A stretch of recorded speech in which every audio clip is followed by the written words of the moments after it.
Hi, my name is Peter and I'm 67 years old. Just 2 days ago, my daughter-in-law looked me straight in the eyes and told me I was worthless.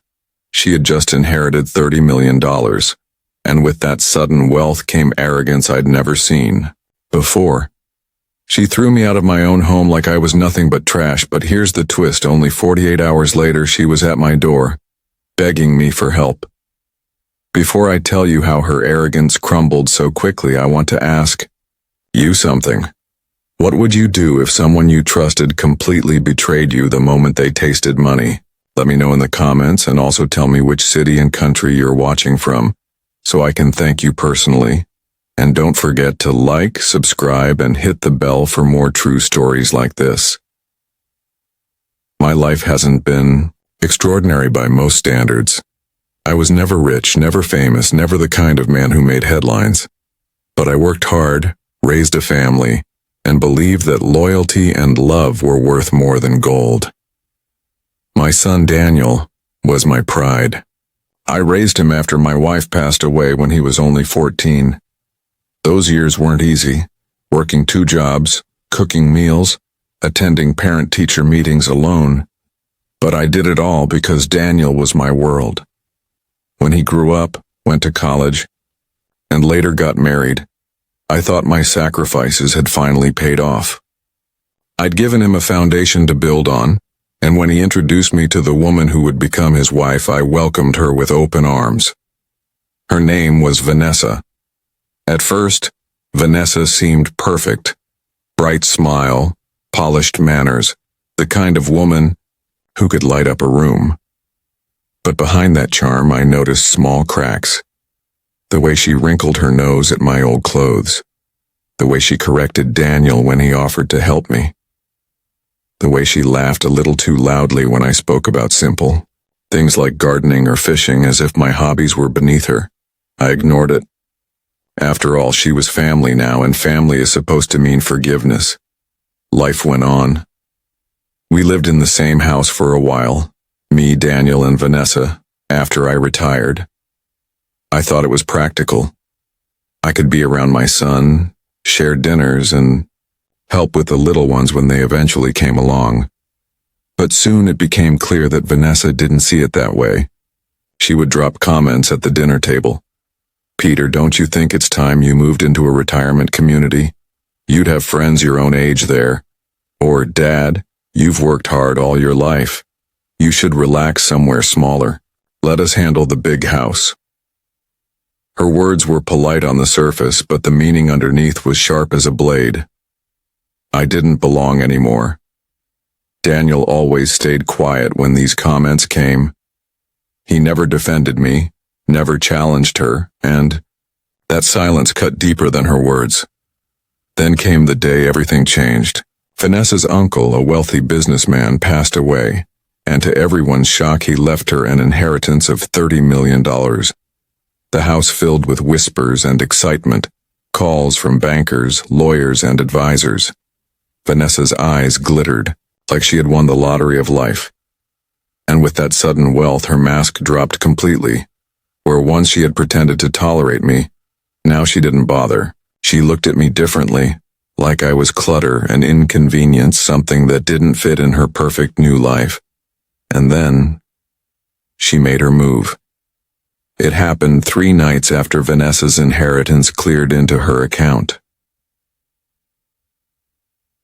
I was sitting in the living room, reading the newspaper the way I had for decades, when I noticed the silence.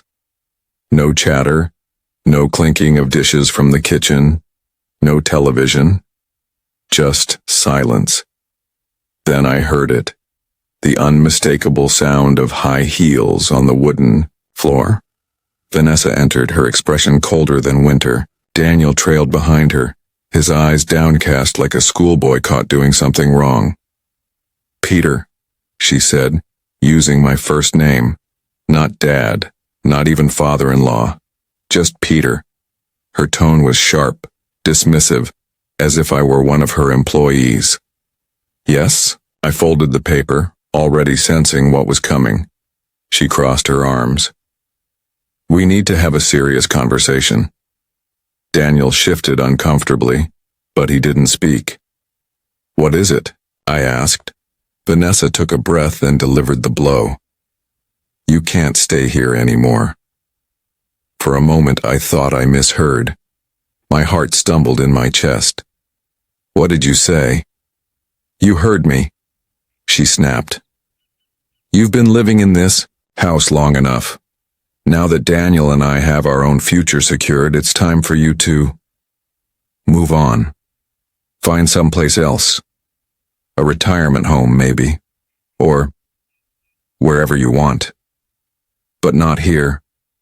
My throat tightened. "This is my home." I raised Daniel here. Every wall, every corner holds memories of my wife, of his childhood. You can't just... She cut me off with a bitter laugh. "Memories don't pay bills, Peter. Memories don't fit into the life we're building. Look around you. We're millionaires now. Do you really think I want to invite my new friends, my business partners, into a house where an old man shuffles around in slippers? Do you think that fits the image we're creating?" Her words sliced me open. I turned to Daniel. "Son, are you hearing this? You're really going to let her talk to me like this? After everything I've done for you?" Daniel's lips moved, but no words came out. His silence was worse than any insult. I felt my body tremble. "I worked my whole life to give you this house, this life, and now you're both telling me I don't belong?" Vanessa leaned closer, her eyes narrowing. "That's exactly what I'm saying. You don't belong, you're a burden, and we're done carrying you." The finality in her voice left no room for negotiation. With shaky hands, I stood. "So, that's it? After 67 years on this earth, after burying my wife, after raising my son alone, after giving everything I had, you're throwing me out like garbage?" Vanessa didn't blink. "Yes, pack your things tonight." Silence hung in the air. I looked at Daniel one last time, searching his eyes for any sign of resistance, any shred of the boy I raised. But all I found was guilt and fear of the woman standing beside him. I went to my room, my legs heavy, and pulled out an old suitcase, the same one I had used when I was a young man, long before I had built a life, a home, a family. I filled it with my clothes, my medicines, and a framed photo of my late wife holding baby Daniel in her arms. That was all I could carry. When I walked back through the living room, suitcase in hand, Vanessa stood there smirking as if she had won some great battle. Daniel avoided my eyes. At the doorway I paused. My voice cracked, but I forced the words out. "Someday, you'll regret this." Vanessa raised an eyebrow. "Don't count on it." And with that, she shut the door behind me. The sound of the lock clicking was louder than thunder. Outside, the night was cold. The wind bit through my thin jacket. I stood there for a long moment, staring at the home I had built, now sealed against me. Finally, I turned and walked into the darkness, my suitcase dragging behind me, every step heavier than the last. I had been betrayed. Not by a stranger, not by an enemy, but by my own blood. And yet, I had no idea that within just 2 days the same woman who had thrown me out would be standing before me again. This time, not with arrogance, but with desperation in her eyes. The first night after Vanessa threw me out is burned into my memory. The air was damp, the streets half empty, and I found myself standing at a bus stop with only my old suitcase and a few dollars in my pocket. For 67 years, I had lived with dignity, provided for my family, worked hard to give my son a better future. And yet here I was, homeless, unwanted, forgotten. I booked a room in a rundown motel on the edge of town. The neon sign outside flickered, buzzing like an insect caught in a trap. Inside, the mattress sagged in the middle, the wallpaper peeled from the corners, and the room smelled faintly of mildew. I sat on the bed staring at the photo of my late wife. I failed him, I whispered. I failed us. Tears came, hot and heavy. For the first time in years, I felt truly alone. The next day, I tried to gather myself. I walked around town looking for familiar faces, hoping someone would ask how I was doing. But people passed me by without recognition. To them, I was just another old man in a wrinkled jacket. Money drained fast. Cheap food, bus rides, motel, fees. I quickly realized I wouldn't last long like this. I needed work. But who would hire a 67-year-old man with aching knees and trembling hands? I went from shop to shop asking politely if they needed help. Each time I got the same look. Pity mixed with dismissal. Sorry, sir, we're not hiring. Maybe try the retirement office. Too old for heavy lifting, you understand. Every rejection cut deeper. One evening, with nothing left in my wallet, I wandered near a small diner. The smell of burgers and fries filled the air, making my stomach growl. I pressed my hand against my chest, fighting back tears. That's when a waitress noticed me. She came out holding a paper bag. Sir? You look hungry. Here, take this on the house. Inside was a sandwich and a cup of hot coffee. My hands trembled as I accepted it. Thank you. You don't know what this means. She smiled kindly. We all need a little help sometimes. Her simple kindness lit a spark in me. That night, as I ate the sandwich in my motel room, I made a vow. I may be down, but I am not finished.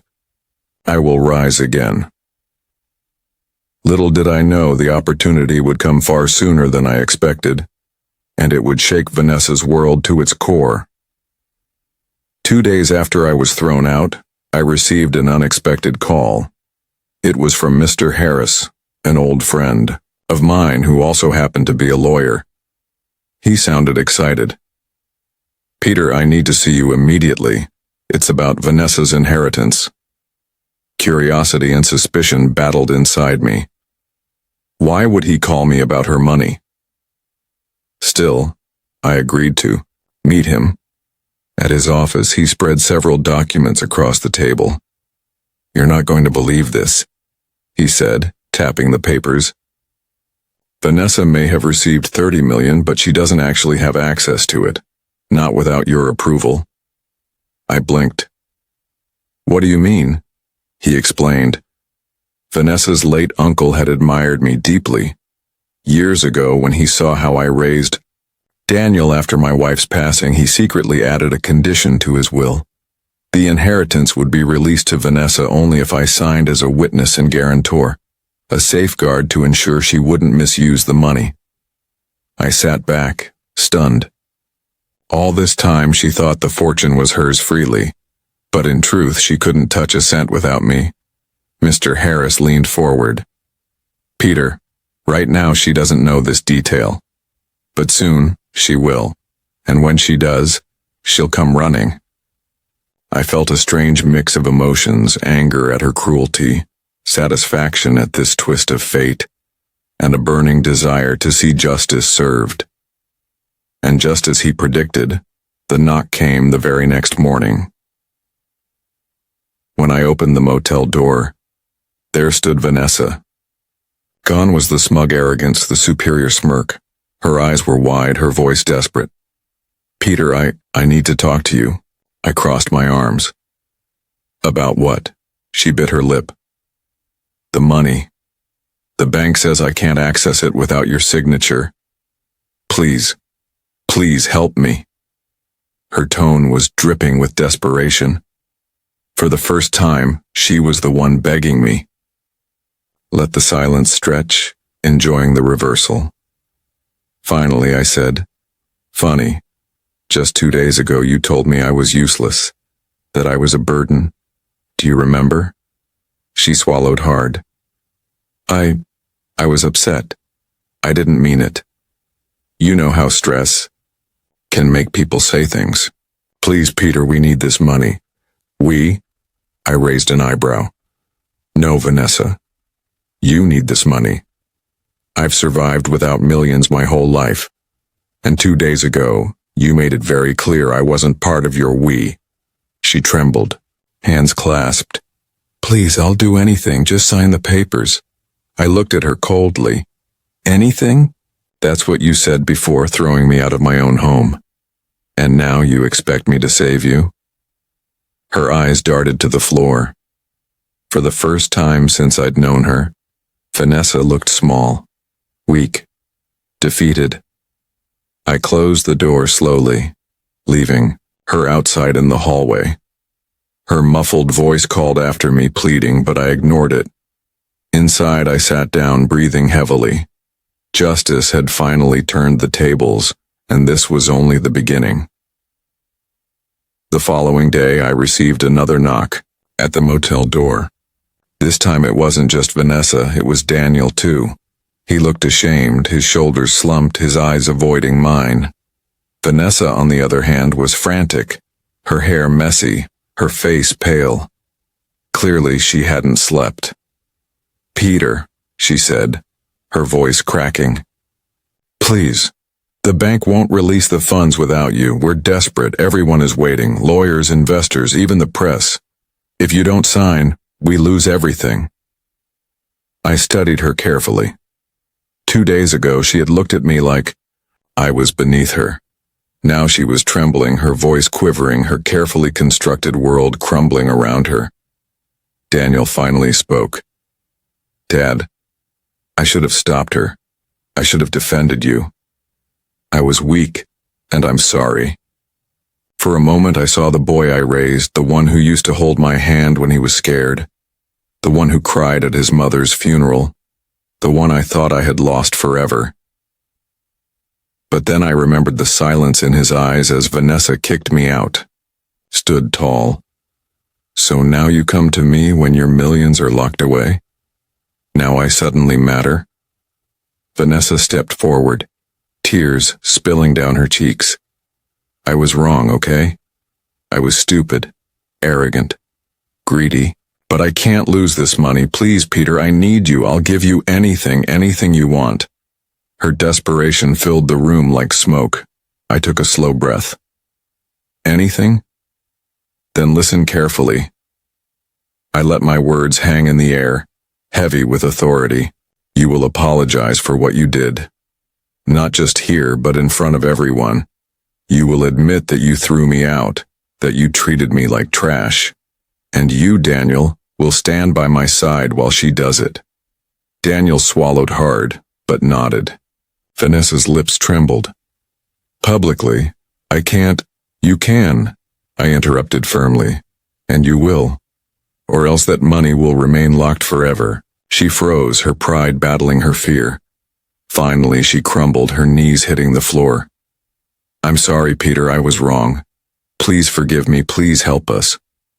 Her voice was hollow, but the words were enough. I nodded slowly. Good. Now you understand what it feels like to beg. Then, without another word, I picked up the papers, signed them, and handed them to Mr. Harris, who was waiting nearby. But as I did, I leaned closer to Vanessa and whispered, Remember this moment. You thought money made you powerful. But real power is treating people with respect even when they have nothing. Her face turned pale again. She knew I was right. After that day, I didn't move back into their house. I didn't want to. My peace was worth more than bricks and dollars. Instead, I found a small home of my own. Modest, quiet, filled with the warmth of freedom. The diner waitress, the kind woman who gave me that sandwich when I had nothing, helped me decorate it. We shared meals, laughter, and slowly, I realized I had found something far more valuable than money, companionship and dignity. As for Vanessa, she got her $30 million, but it didn't bring her happiness. Rumors spread quickly about how she begged her elderly father-in-law to unlock her fortune. Her friends whispered behind her back, her reputation cracked. Daniel visits me sometimes alone. He sits across the table, eyes heavy with regret. He wants forgiveness, and though I haven't given it fully, I allow him to try. He is still my son, after all. I often reflect on those dark nights in the motel when I thought I had lost everything. But the truth is, I gained something priceless. The knowledge that my worth has never been tied to money, status, or anyone else's approval. Vanessa may have millions, but I have peace. And peace, I've learned, is worth more than all the money in the world. What about you? Have you ever seen someone change the moment money entered their life? Or have you ever been betrayed by the very people you trusted most? Share your experiences in the comments. I'd love to read them. And if you're new here, don't forget to subscribe and hit the bell icon for more powerful stories of betrayal, revenge, and justice. Until next time, this is Peter reminding you, never let money decide your worth.